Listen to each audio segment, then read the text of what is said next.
Good morning, good afternoon, or good evening, depending on when you're listening and or watching this. My name is Rick, and welcome to episode 30-something of the Stromcast. I say listening and or watching because I've decided to start uploading this to YouTube, despite the fact that no one watches our YouTube channel. It turns out it's really easy to do, and there was no reason that I shouldn't have been doing it all those years ago.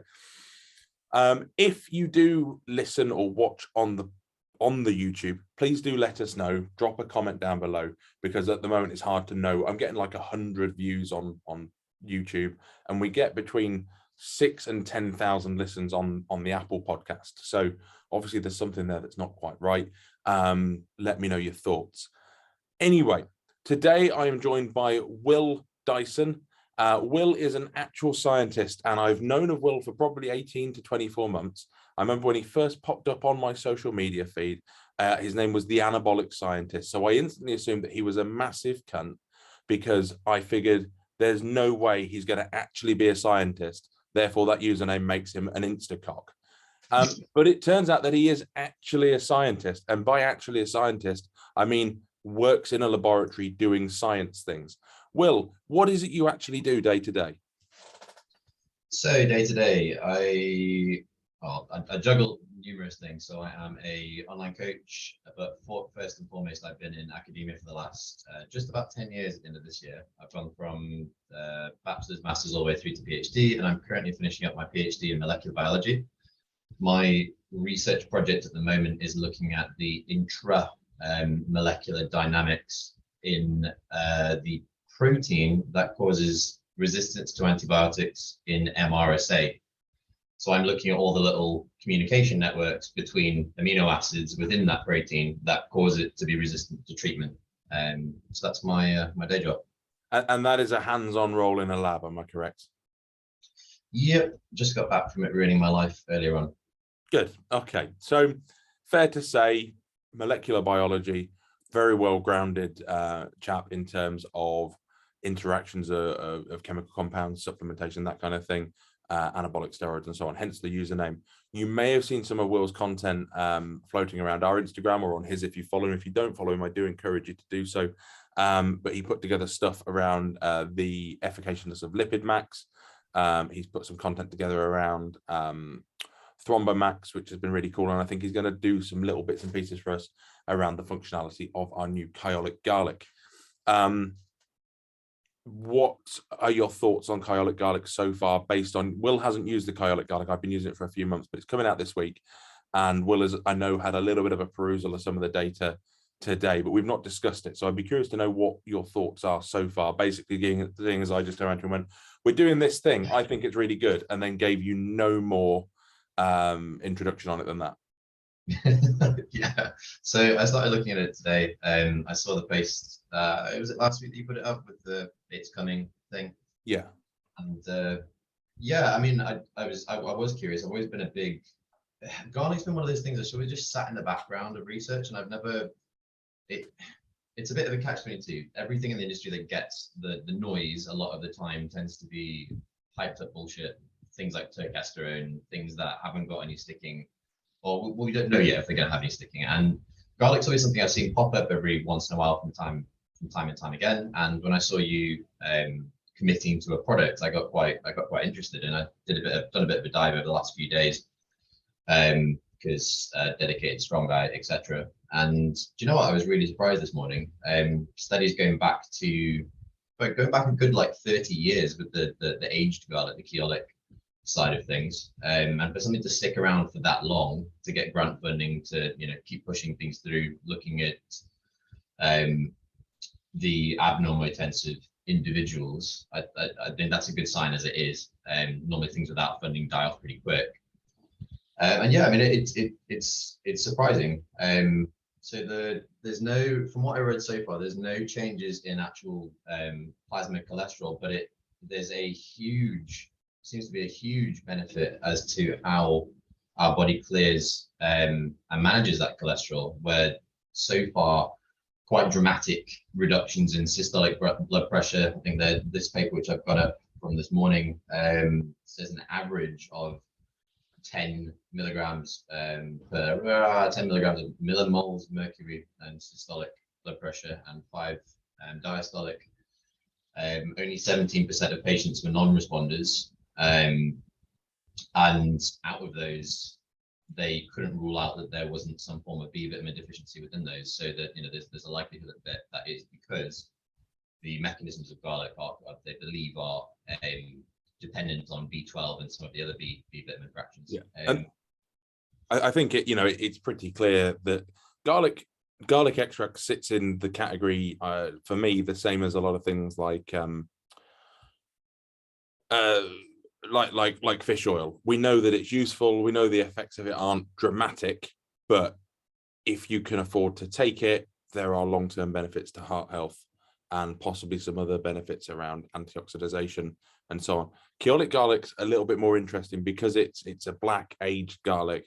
It has a higher concentration of the bits that we want and a lower concentration of the bits that we don't want, due to the way that it's fermented, and it's fermented in the dark for some reason. The thing I'm really interested in is any product that can potentially increase arterial wall flexibility, and that is purely on a selfish level because my left ventricle is slightly stiff, and I am obviously a massive hypochondriac now. So anything I can do to improve my outcomes on that, I'm hugely interested in. Anecdotally is not something we talk about with Will very often, but anecdotally, I've spoken to a few guys in America that have spoke with Dante that have used it in association with kind of a lipid max style product to actively lower their calcium score, which is something that traditionally we're told medically you can't really do. How true that is, I don't know. I've actually got one client who currently has a calcium score of 78, which isn't massive, but it's not perfect, who is trialing that to see if he can bring down his calcium score over the course of the next 12 months. So that'll be really interesting if he does, because he's been told that he can't. So yeah, we've got that. We've also got coming shortly, which I haven't announced or told anyone, but it's an ingredient that I really, really like. Artichoke extract coming. I don't know how familiar you are with artichoke extract, Will? Again, not so much. I've not actually looked into it, but it's something I've seen cropping up in the background. Yeah, so artichoke extract in R&G Max at a dosing of 1 gram, but a few people have asked for it standalone. Artichoke's really interesting for me because everyone used to, at least, they've kind of stopped now, everyone used to wank off about milk thistle. Now, artichoke is from the same family of plants. It's also a thistle. But artichoke extract really does do all of the things that people thought milk thistle does. It genuinely is really good for liver values and a few other bits and pieces. So that's coming as a standalone soon, and that will add to the N-acetylcysteine that we released today. So the raw range, we've got the P5P in there, we've got standalone Tutka, which is enormously expensive and no one should buy. So that's building to a nice little range of raw ingredients, but we will be adding to that as well as time goes on. Yeah, I was just going to say with the Kyolic as well, as you were talking about the arterial flexibility, one of the, I'll link this paper in the reel that I'm going to do over the next week on Kyolic in anticipation of the release. But one of the conclusions that they've come to is the dramatic reduction in arterial stiffness. So they reckon every 10 years you get an increase of about 1.43 ms. I don't know the value because I've not looked in. I've just become familiar with pulse wave velocity as a method. But they reckon that it's got the potential at the therapeutically indicated dose to reduce arterial ages by, arterial stiffness by about 0.7 ms within about 5 years, as in terms of a mean reduction after only 3 months worth of intervention, which I think that's pretty, okay. So kind of a 5 years of aging reduction in a period of 3 months. Pretty much, and I just think that's quite a bold thing to put in the discussion of a paper. And they must have, again, from the stuff I've read so far, it seems to be trending that way. But yeah, that's quite remarkable, especially from this arterial stiffness, which a lot of people aren't. We're going along the LDL, HDL side of things. We're going to the blood pressure and the echoes, but no one's really. We're becoming acutely more aware of these things, but it's actually one of those things we need to learn more about. Yeah, and I think I discussed with Chris in the Blood Lab the other day, and Vanessa, who does some work with us, and Aaron from the Hench Project.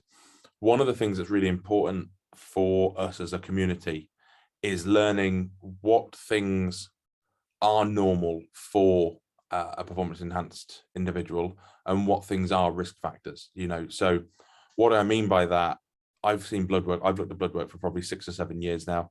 And if someone's ALT is at 70 with their GP, that would flag as a problem.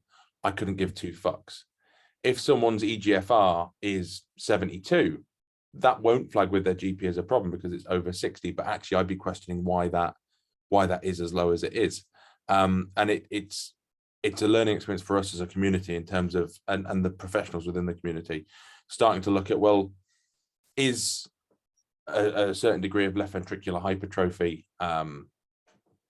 normal within our demographic, and if so, at what point does that become large enough to be a significant risk factor, you know, or is part of it just that larger people, as we've known for a long time, larger people who take steroids and have lots of muscle have a slightly larger left ventricle, and it doesn't necessarily lead to worse outcomes. A lot of questions we don't have the answers to yet, and I know that's something that the Blood Lab are actively working in, and I think quite a few other people, the Liverpool John Moores University studies looking at these things as well, because we just don't know, you know. I mean, Strom was the first shop ever to do blood work. The industry as a whole has become very aware of checking blood work, checking echoes, but we don't have enough data over a long enough period of time yet to know exactly what all of that data means. Yeah, and I think these initiatives, especially the Liverpool heart and chest study that's been going, it's in the second arm now, and I believe they've got full funding for arms 3 and 4, I believe, which is what Dr. Oxford told me when I went down. I got involved as soon as I could, like a good boy, and actually I think I managed to get about another 8 people onto the study. But it's one of the biggest things that I would encourage anybody listening that is a PED user, just get involved with these things, because when you're wanting to ask these questions, when shit hits the fan for you and something's not right, it's participation in these kinds of studies that will give us the information that's required for that. And I think they did do pretty well. I went from 30 to 100 participants in this arm. But we just need the, you know, people to actually step up and volunteer their organs, so to speak. And that was another interesting one is when I had my first one done, I think my resting ejection fraction, they reckon, was 49, which for me, that prompted a repeat investigation. It's the first one I'd ever had done. But so your ejection fraction was 49? Yeah, I believe so. My resting. I win. Well, hang on. Here's look, you're the first person that's had a lower ejection fraction than me, so I'm made up with that. Well, okay. So I went and had mine redone with Bailey. Yeah. From the blood lab. Sorry to name drop Bailey if you're listening, but and using the exact same, I believe they use the exact same instrumentation that they use at the John Moores. And what I have got is 3 of the view planes were actually sort of around the 55 to 60, but one of them dragged down somewhat. But she walked me through how you set the boundaries when you're taking the readings. She said, well, it could be. So have you tried that as a stress echo? No, we haven't yet. I'm wanting to get one of those done though. Because I know Chris has found that with quite a few people, he'll do it, and their ejection fraction. For those who don't know that are listening, your ejection fraction is the amount of blood in the chamber that gets pumped out in a beat. I know with a few people, Chris has basically got their ass on the treadmill for 10 minutes and then redone the echo and found that the ejection fraction jumps dramatically, and it's just that at rest their heart isn't as efficient as it perhaps could be. Yeah, this is what they have found in the literature, but they've looked at, there is quite a bit of data, not a huge amount, but in athletes, especially power and strength athletes. What they've been trying to determine with power and strength athletes is whether or not the concentric remodeling is functional or whether or not it is pathological. Because then you see the opposite in the endurance phenotype, where you get eccentric remodeling and the opposite thing happens. So for those who are listening or watching that don't have a fucking clue what Will just said, effectively they're trying to determine whether this left ventricular hypertrophy, left ventricular stiffness, in the case of an endurance athlete, a reduction in size, whether that is a positive thing that the body's doing that improves the performance of the organ, or whether it's something that is a negative thing that happens kind of as a side effect of the stresses that it's being put through. But Will likes to use big words because scientist. Thanks. I try. I've got to keep up the rep in it. So sure, I have absolutely no rep to keep up, so that's fine. The thing I brought Will on to talk about, because it's a very trendy topic at the moment, and I don't put my opinions on training out there massively. I've always just said that I think you won't find someone that benches 4 plates that has a small chest. You won't find someone that squats 5 plates that has small legs. Chicken and rice has worked fine for 40 years. Steak and potato works great too. So does eggs and steak in the morning. I love the minutia and the detail of supplements and performance enhancing drugs and training, and I think that those things can all be applied and produce fantastic results. But I think if you just did the meat and potatoes of training and food really well, you could almost forget about those minutiae and probably not see any dramatic reduction in what you achieve from training. I am, however, basically a caveman. So I wanted to discuss with Will his thoughts on training, nutrition, in a simple overview. Will, can you do that for me? Simple overview. I can try. We can cover them as separate topics. We can talk training, and then we can talk nutrition, supplementation, PEDs. We could go on all night. But yeah, because you obviously have achieved a decent physique. You work in academia. You have access to all of the latest studies. You work with some of the best coaches. You work with Tom Hames, who's a fantastic coach. So I would be interested in the approaches that you think work well. And obviously, you're a coach yourself as well. Yeah, so and I'm currently writing my own scientific mentorship for shameless plug for coaches themselves as well. But yeah, I mean, so I always have an Occam's razor approach with everything. And it's the same sort of approach reductionist approach that we apply in the lab. When I said simple, you're going to have to explain for some people what Occam's razor means. Okay. Occam's razor is the concept that the simplest solution is likely the best. Like the earth must be flat, because that is the simplest solution to that. Yeah, except that you can disprove that, because if it was flat, cats would have pushed everything off it by now. So yeah, fair. If we can get a cat thing up, that would be great. Absolutely not. No, I edit this, which means I don't edit it at all. Okay, fine. There you go. So one Rick, one Will. Yeah, so I mean, okay, training, nutrition, supplementation. So nutrition, I tend to go very, very, very ballpark with most things. In terms of numbers, I tend to sit around as long as somebody is hitting about 1 gram per pound of body mass of protein and getting about 4 servings per day, that seems to suit most people. If you are a PED user, you can probably justify using slightly more, because although the literature says 1 gram per pound should be sufficient, none of these studies have been done in PED users, and they never will be, because why would this is a conversation I've had on a previous podcast with Dr. Dean, actually. It's something I feel really passionately about. The whole point of taking steroids is to increase protein turnover rate and nitrogen retention. Whack as much lean protein in someone as you can and watch them grow. I don't care what anyone says. I've done it. I've seen it. You stick 4 grams per kilo of body weight in a person, 4.5 grams per kilo of body weight in a person. I don't know what that works out to in imperial, because I'm not a colonial, but it just works, and I don't care what anyone says. Anyway, sorry for interrupting. Please do carry on.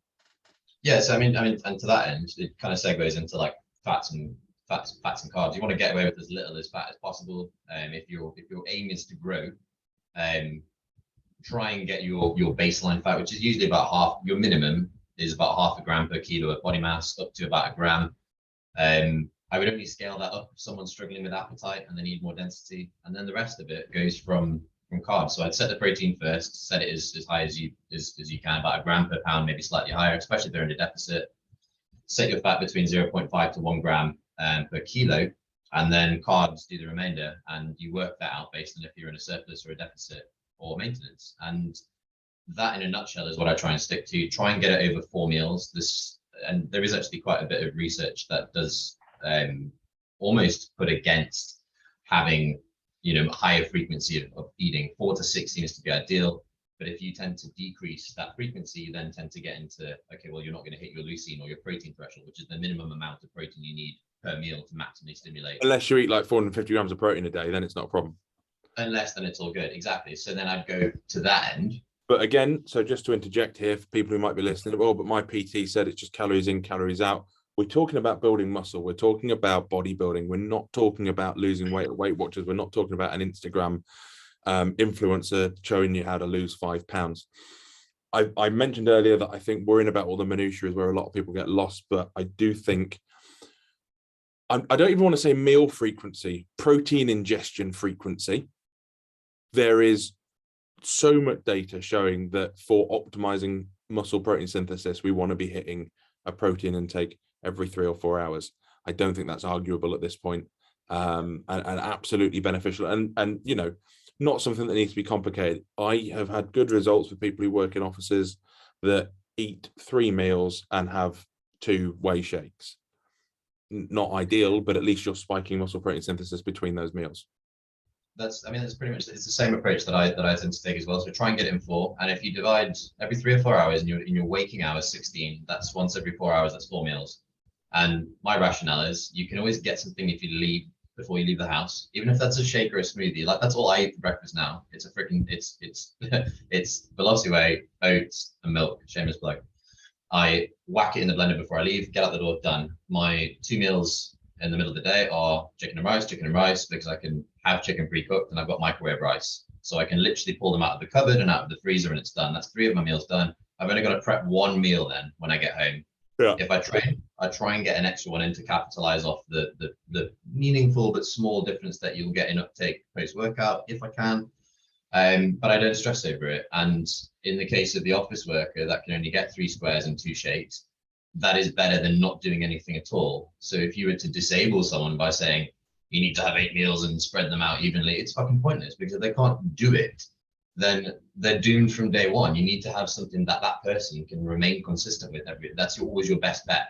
Yeah, it's a little bit old fashioned, but I still really like setting up someone with kind of a, here's your 3 meals for the day, and then this is your pre-training meal. This is the stuff you have while you train, because I actually have people have whey while they train, despite selling essential amino acids and carb powders. I have people have raw Carbamax and whey isolate, and I like it, and we could go into the reasons why at another time. And then a post-workout food. So you've got your 3 meals, but then you've got 3 kind of, what's the term everyone used to use for it? Peri-workout nutrition. I am a fan. Oh, yeah. I am a fan of doing the whole peri-workout thing. Is it necessary? Probably not. But I think if you're going to do detail, then why not position them at the point of most usefulness? Yeah, and I tend to sit with that. If you can fit it around your workout and intra-workout, especially if you're training for size, adding in some intra-workout carbs, it's just going to decrease the opportunity of your glycogen depleting. We know that when glycogen depletes, it decreases your ability to perform high intensity work. So even if you're just combating that, and carbohydrates are protein sparing. Yeah. Although someone did counter me once with, do you know what's more protein sparing? Protein. And I didn't have a comeback. Have both. Well, I mean, that's what I would do in a perfect world with people. Yeah, but I mean, it's all the little things. And if you are in the position to stack up all the 1%, then stack up all the 1%. But if you're a person that's got, you've got a 12-hour job, you're working in a warehouse, you've got a wife, you've got 2 kids, you've got a school run, and you're just about able to train 4 days a week. Life choices if you're that person. Sorry, mate. Question your life choices if you're that person. I'd sell the kids and get a shameless butt selfie job on Instagram instead, for the sake of the gains. But yeah, consistency always wins, and I think you can very much overcomplicate things, and especially with PEDs, all the advanced protocols that you see people trying to pair this and pair that and pair the other.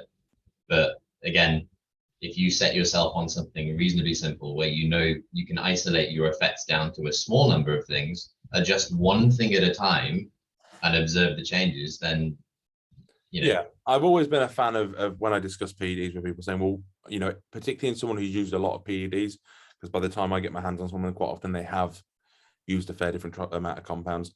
What drugs do you feel good on? Because if you feel good, you're going to train better. You're likely to make better choices. You should sleep better. If you think Trend's brilliant, but it makes you feel like shit, you can't eat because you've got reflux and you can't sleep, don't buy a load of supplements off me to make you feel better on the Trend. Just don't take the Trend. Take Primo or whatever works for you. But yeah, I mean, drugs don't need to be massively complicated. Do they need to be there? Yes. If you want to be very, very massive, do they probably need to be quite high? Yeah, probably. When you're dieting, do you need to have absolutely loads of them? I don't think so. You need enough to not lose tissue, and then at the end, you might need some harder compounds to do the other things. But I've seen plans from people, and I'm sure you will have seen the same, where they're it almost looks like they've complicated things for the sake of complicating them to justify the 120 quid they've charged for their cycle plan or whatever. You know, like week 1 to 4 test enanthate, and then week 4 to 8 test cyprinate, and these kind of weird random changes for no reason. You know, cycles are pretty simple, and 2 compounds plus an oral kicker if you like that. I don't know, Will might frown at me. I like orals. I think they've got their place. I personally, I think they're really good for cosmetic enhancement towards the back end of a prep. It's where I tend to restrict them more if you hit a sticking point during an off season, use them in short periods. But you've got to, balance that out with their appetite suppressing effects. So. Yeah. Well, 20 to 30 milligrams debol, 2 hours pre-workout, I used to think was quite a nice little thing to add in. But yeah, so food and drugs, supplementation, obviously, you can make that as simple or as complicated as you want. Whether you're just going to take a creatine, which you absolutely should, through to taking everything there is plus 5 other things for health benefits and reasons and so on. And a lot of that starts to come into a cost v reward thing. If you've got piles of money and you want to get the very best results or the very best health precautions, then great. If you're on a budget, then you can do things more on a budget. Training philosophy. You've got, obviously, your whole identity is tied to this idea of being a classic physique, because that's the thing to do at the moment. You've got, it's fair to say, a very small waist. Does that mean that you've avoided compound lifts? No, because that would make me. I can't say the G word on here because we're in the. Can I say the G word? Well, you can, but people will think that you are a bad person. Yeah. Okay. I won't. Okay. Back. I grew up in a different time, but no, I think it's bullshit. You grew up in a different country. I did, and my country was very openly liberal. Well, very openly liberal about abusive terms because they weren't abusive; they were just joking. Anyway, South African. Cultural. Oh yeah, cultural. We're not rude. It's just our culture. Well, your culture is to be rude, but okay, whatever. We just shout and swear at each other until things get done. It worked. It worked though. Kind of. No, how's that worked out for them long term? Well, we've gone from 4 rands per pound to 22 rands per pound, and we have regular power outages and water outages. So other than that, great. Yeah. Other than that, it's great. Politically unstable nightmare. But yeah, no, I think avoiding compound lifts is bullshit. I never have. I've always done compound lifts. I'm a big fan of squats, deadlifts. I think that they add a lot to a physique, a lot of density that you can't do. I think if you're deliberately not controlling a midsection, you'll lose it. But it is an attitude that I've had in the shop recently. Classic physiques are classic for me. Seems to be the men's physique of 5 to 10 years ago. So 5 to 10 years ago, people would come in my shop because I've been in retail for supplements for years. People come in my shop and say, "Oh, I want to look like a men's physique guy." Because that was kind of the new look that everyone was quite. I can certainly get that if you're into lifting because you want to go to the beach and score chicks, men's physique might be the one to go for. Completely get that. I think classic has now become the most desirable look for a lot of people, obviously because Sebum is a gorgeous human being.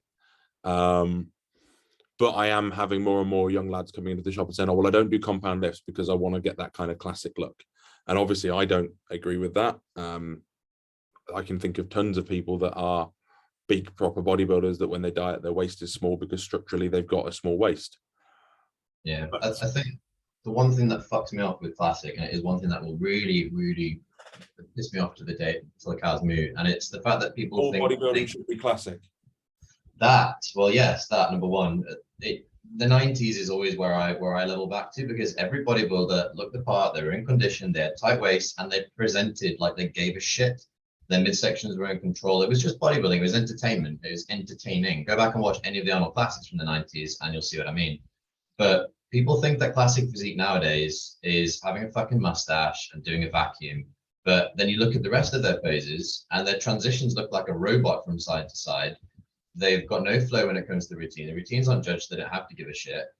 They because they can hide the glutes and shorts, they subpar the condition as well a lot of the time, or they use it as a cute tiny legs. I was always told that the point of classic shorts was because condition wasn't as important. This was when classic first came out, and I know with FitX we do it a little bit differently, and I've got my own thoughts on that, but I've got to the point where I've gone like, this is the way that it's gone with all feds, and I just have to get on with it.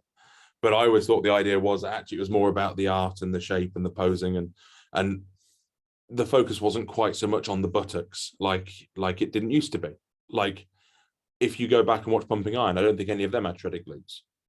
No, but you see, the thing which is weird with that is a lot of the feds initially came out with that notion, but they never followed up with it, because if the only fed which I know that does value posing is NFM, and that's 30% of your criteria, and that is probably why I won last year's Europeans versus one day, because he would have kicked the crap out of me with the size of him. Yeah, but I have been fairly vocal in that I would rather that be the case. There was when we were first getting our criteria in the Northampton show, TM Cycles won Classic, and he was probably 4 to 6 weeks out condition wise, but he presented beautifully. He presented beautifully. His posing was absolutely spot on. He had a very, in my opinion, classic structure. And when I say stuff like this, Laz, I don't think Laz listens to the podcast, but if you are, Laz, I don't care. When I say stuff like that, Laz will go, but a good bodybuilder, all good bodybuilders should have that. You know, he said, what's the way Laz describes it? This wasn't supposed to become a rant on classic, but Laz says, can you describe to me a good bodybuilder? And you'll go, well, you know, big shoulders, small waist, big quads, da da da da.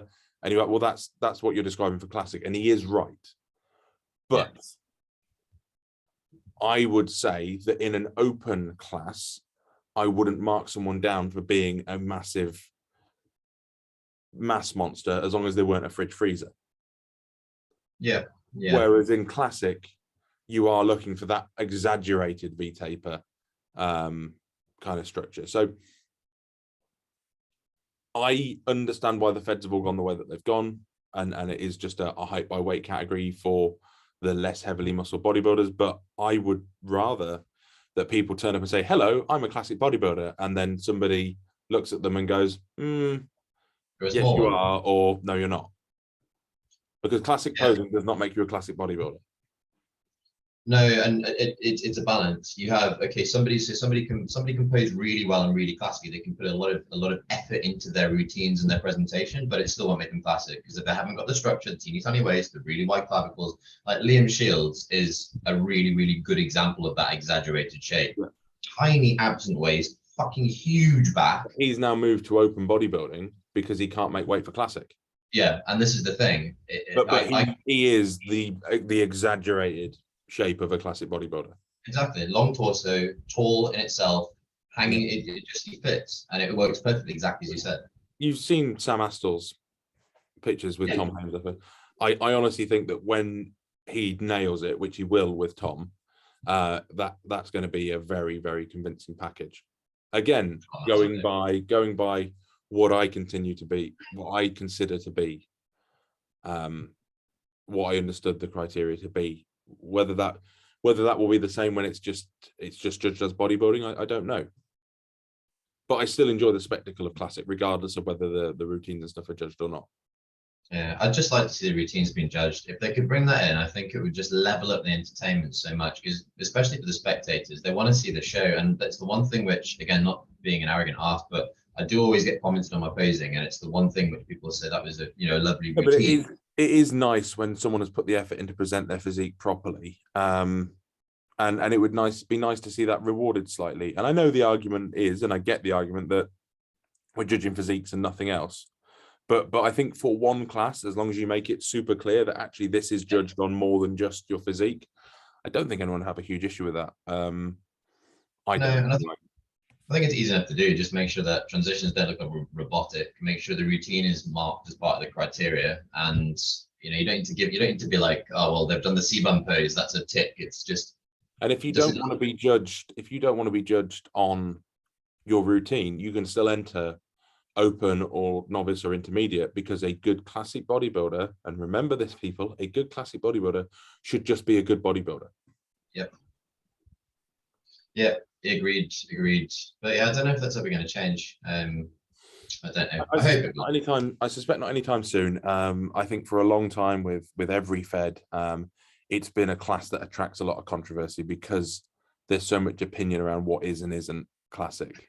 And I don't think there's going to be any change to that anytime soon. I love it nonetheless. I mean, I still like. I'll put as much effort into my posing routines each season as I do the next. Like the last time, I had 4 routines. And I think I totaled my video library with something like over 200 hours of posing in total. But I just really enjoy doing it. It's just nice. But yeah, anything that I can do to just add that bit of it, because it's boring otherwise. You get on, you do your mandatories and you fuck off. That's fine. Yeah. Well, I mean, you've spent, I was about to say you spent 12 weeks prepping for a show, but you haven't. You've spent 12 months prepping, because that off season should be part of the preparatory process. You know, you're not building that physique in 12 weeks. You're building that physique in 12 months or 5 years or whatever, and then you're presenting it in those 12 weeks. So why would you not want to make the most of your time on stage?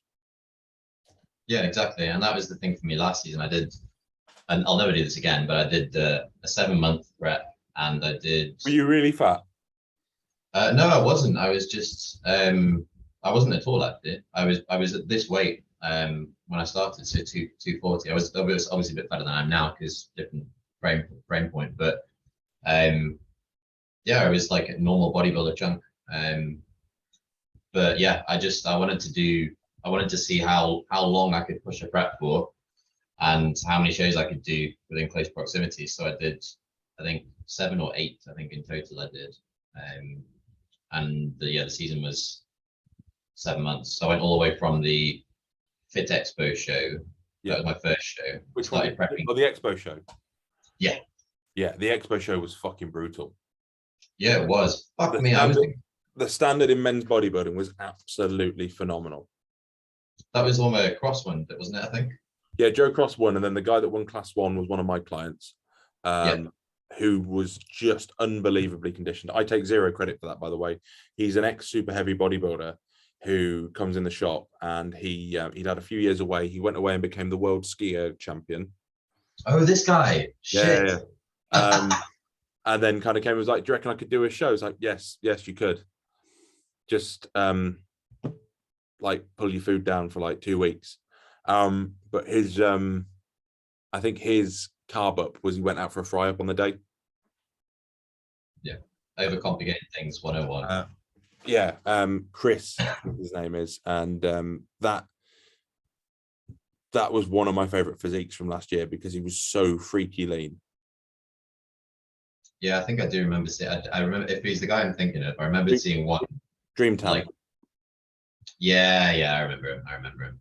Yeah, there's always it was one of those where I thought, has Lubos turned up to a show, but then it wasn't. It looked nothing like Lubos. It's just the condition that kind of turns up. But yeah, no, it was really filled. Yeah, it was a tough show. That there was. I had Max and Joey I didn't know who they were at the time because I'm a bit of when I get into show mode, I just ignore anybody else who's competing because it just fucks with my head. Yeah. And then I figured out who they were afterwards, and I felt a lot better about my placing. I was like, oh, sweet. That was a tough show, and it was weird because actually the kind of your junior and your female categories that are normally stacked out were pretty quiet. But the classic, the class 1, class 3 were absolutely the men's class 1 of that show was the hardest lineup of class 1 we had all year. Yeah. It was tougher than the finals. I found that weird how it was because we had the finals. There seemed to be a lot of drop-offs, which is strange because there wasn't anything else around. Maybe people have done. I don't know. Sometimes people. I think potentially because there wasn't anything else around that time, people have gone, "Fuck this! I'm gonna have a cake." Yeah. No, I guess that tends to happen a lot of the time. But no, I enjoyed it. I think the finals was really good. That was the Bank Arena was a really nice. Really nice venue. We're at the Winter Gardens this year for the finals. Yeah, I will be judging. Which is a wicked venue. It's a long way. And I say it's a long way. It's a long way for everyone. It's not for me. It's an hour and a half, which for me is the shortest drive I've done for Fittex. So, well, fuck you. You've got a Tesla. You can set it on autopilot and sleep. Well, no, I can't. They've done an update on the software. It came through 3 days ago. So the camera now watches. Because before, not that I would advocate this, and I've only done it on a closed road, you could put it on auto drive. As long as you rest a couple of fingers on the steering wheel, you could theoretically, I guess somebody could perhaps carry on doing emails or whatever they were doing. But now the camera will watch to see that your eyes are on the road. Oh, fuck. Fuck you, Elon. That's inconvenient. Okay, I won't buy a Tesla then. Well, Dr. Chris has just got an iPace. I've told him he bought the wrong car. Yeah, we just went and saw some friends of ours who were head of production in Jaguar Land Rover at Birmingham, and they've since moved on because reasons. But they had an iPace last, and they said go for a Tesla as well. Because of the charging network. The iPace is a lovely car. I've driven one.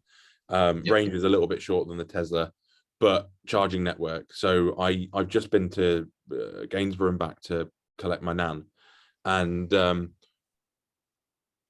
I stopped at 2 services, one on the way there, one on the way back, and at both of them the commercial chargers were out of order. Now with the Tesla, for those of you who don't know, if you've got a Tesla, you can use all of the commercial chargers, but you can also use the Tesla superchargers, which are super efficient, super cheap, really easy to use, and the sat nav already has them programmed in, and if any of them are down, the sat nav will know, the Tesla sat nav will know, and it won't direct you there. But at the garage that I rolled into in the Tesla to charge, which takes 10 minutes at a supercharger, if I'd been in an iPace, I would have then been stranded because and this has happened a few times when I'm out in the Tesla. I'll turn up somewhere and the charging station will be off, the general public one. And every time it's occurred to me that if I was in a non-Tesla vehicle, I would be one of those people going, electric cars are a waste of time. As it is, I've never had a problem. I'm still not a huge fan of Tesla as a company. I'm not a huge fan of Elon, but as a business vehicle to get around is fantastic. Interesting fact, Elon Musk went to the primary school that I used to play football against when I lived in South Africa. So he went to Bryanston High. He's not South African, is he? He is, apparently. According to the documentary I've watched, I don't know. Does it explain why he's such a cunt? Yep, it does. And he went to Bryanston. It all fits, yeah. So Bryanston was a public school for some weird, it's quite a bit of but when I had like a half really privileged kiss ass upbringing, then we lost a lot of money. You were in South Africa and you're white. That was it. And then we lost a lot of money after we tried, whatever. Anyway, had money, lost it, sob story, blah, blah, blah, blah. But we started private school. So when we were private school, we went to somewhere called Danefern College, and we used to play against the public schools, Bryanston. And they were like, they were such shitbags. They were like the kind of people that would they had like glass bottles on the top of as part of the barrier across the wall surrounding the perimeter of the school. Like, it was really fucked. Nice. And so he went there, and they were always rough as out. But okay. Yeah, that would explain a lot. So maybe he's just picking out the rest. No, it all fits now. It all fits. Look, it's been a pleasure talking to you on a fairly informal basis. What I'd love to do, Will, when we have time, is pick one subject to really deep dive into. Ideally, something. If we could find a problem in the body that we have a supplement that helps fix. So we could talk about bile flow in the pancreas and the way in which TUDCA can help resolve that, or something like that. I think you'd be fantastic for that if you're up for it. So perhaps if you're still listening at this point, listeners, you could submit some topics you'd like Will to cover in depth. If you're not listening, then me and Will will come up with it ourselves, and it probably won't be as good. Yeah, that'd be good, man. Yeah, I'm definitely for that. And hopefully people send some sensible comments. So if people want to get at you, Will, where might they do it? Instagram is the Anabolic Scientist, and that's it. That's it. Fine. Okay. The Anabolic Scientist on Instagram. Thank you very much, guys. I will see you all next time. This will go up on YouTube in the next 48 hours, and it will go up on iTunes probably in the next 48 days.